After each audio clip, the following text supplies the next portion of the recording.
Michel Saran est bien décidé à ne rien lâcher.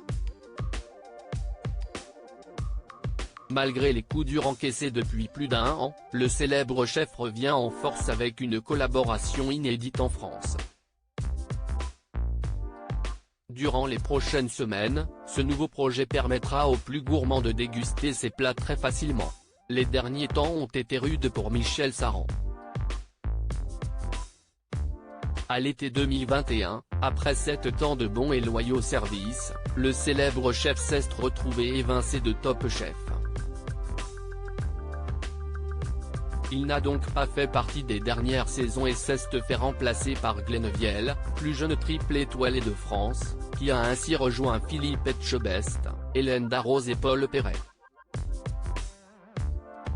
Et le 1er mars dernier, nouveau coup dur pour le Toulousain qui a appris que son restaurant local n'était plus doublement étoilé à la suite d'un communiqué du guide Michelin. Au départ très abattu, avouant même avoir eu quelques larmes, Michel Saran s'est relevé.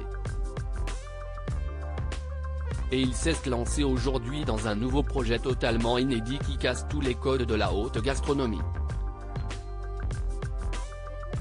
En effet, BFM TV nous révèle ce mardi 13 juin, qu'il a accepté de collaborer avec la chaîne américaine de fast-food Burger King. Il a ainsi réalisé une nouvelle gamme de burgers. 3 différents burgers, au bœuf ou au poulet, seront donc désormais proposés aux consommateurs jusqu'à la fin du mois de juillet, partout en France.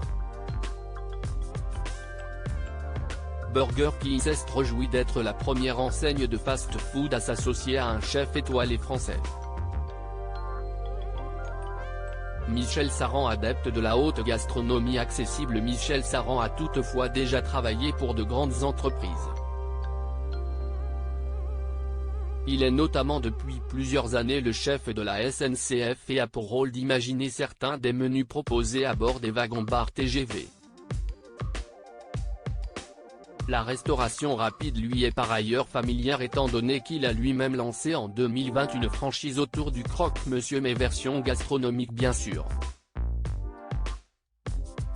2 premiers restaurants, appelés Croque Michel, ont vu le jour à Toulouse et à Paris, et un petit 3e a plus récemment ouvert ses portes à Dubaï aux Émirats Arabes Unis. À Toulouse, il est par ailleurs toujours en charge de l'établissement gastronomique à son nom, le même qu'il avait été obligé de fermer durant la crise sanitaire en 2020 et qui a malheureusement perdu une étoile en mars dernier.